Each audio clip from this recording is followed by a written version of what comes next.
கர்த்தரை நான் எக்காலத்திலும் ஸ்தோத்திரிப்பேன், அவர் துதி எப்போதும் என் வாயில் இருக்கும். இது எப்படி செய்கிறது? சரி, நல்லது நடக்கிறப்ப சந்தோஷமாக இருக்கிறோம், கர்த்தரை துதிக்கலாம், கர்த்தரை பாடலாம்.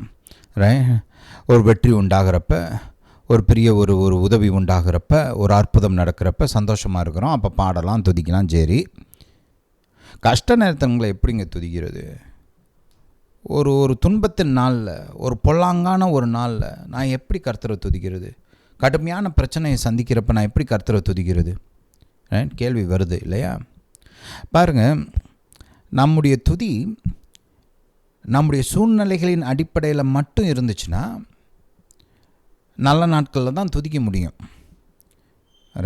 ஒரு தீமையான நாளில் நம்மளால் துதிக்க முடியாது. ஏன்னா சூழ்நிலை மோசமாக இருக்குல்ல. ஆனால் நாம் கர்த்தர் எப்படிப்பட்டவர், கர்த்தர் எவ்வளவு பெரியவர், கர்த்தர் எவ்வளவு நல்லவர் அப்படின்னு அவரை குறித்த அந்த வெளிப்பாட்டின் அடிப்படையில் துதித்தேன் என்றால், அவருக்கு நன்றி சொன்னேன் என்றால், அவரை நான் எப்போனாலும் துதிக்கலாம். ஏன்? அவர் நல்ல நாட்கள்லையும் நல்லவராகத்தான் இருக்கிறார், அற்புதம் செய்கிறவராகத்தான் இருக்கிறார், வல்லமை நிறைந்தவராக தான் இருக்கிறார், என் மீது இரக்கமுள்ளவராகத்தான் இருக்கிறார். தீங்கு நாள்லையும் அவர் நல்லவராகத்தான் இருக்கிறார். ஏன்னா அவர் கர்த்தர், அவர் மாறாதவர். தீங்கு நாள்லையும் அவர் வல்லவராகத்தான் இருக்கிறார். தீங்கு நாள்லையும் அவர் என் மேல் இரக்கமுள்ளவராகத்தான் இருக்கிறார். தீங்கு நாள்லையும் அவர் என் மீது மனதுருக்கமுடையவராகத்தான் இருக்கிறார்.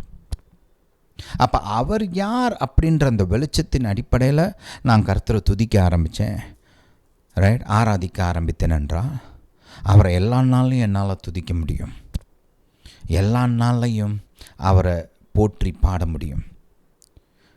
தீமையின் மத்தியிலையும் நான் அவரை துதித்து அவரை ஆராதிக்கும்போது அவர் எனக்கு விடுதலை உண்டு பண்ணுகிறார். பவுலும் சீலாவும் பாருங்கள், அடித்து ஒரு மாட்டை அடிக்கிற மாதிரி அடித்து கட்டி போட்டு வச்சுருக்கிறாங்க அங்கே சிறையில். ஆனால் அதன் மத்தியில் அவங்க கர்த்தரை பாடினார்களாம். நன்மை செஞ்சதுக்காக அடித்து போட்டு வச்சுருக்கிறாங்க. எப்படி வாய் திறந்துச்சு?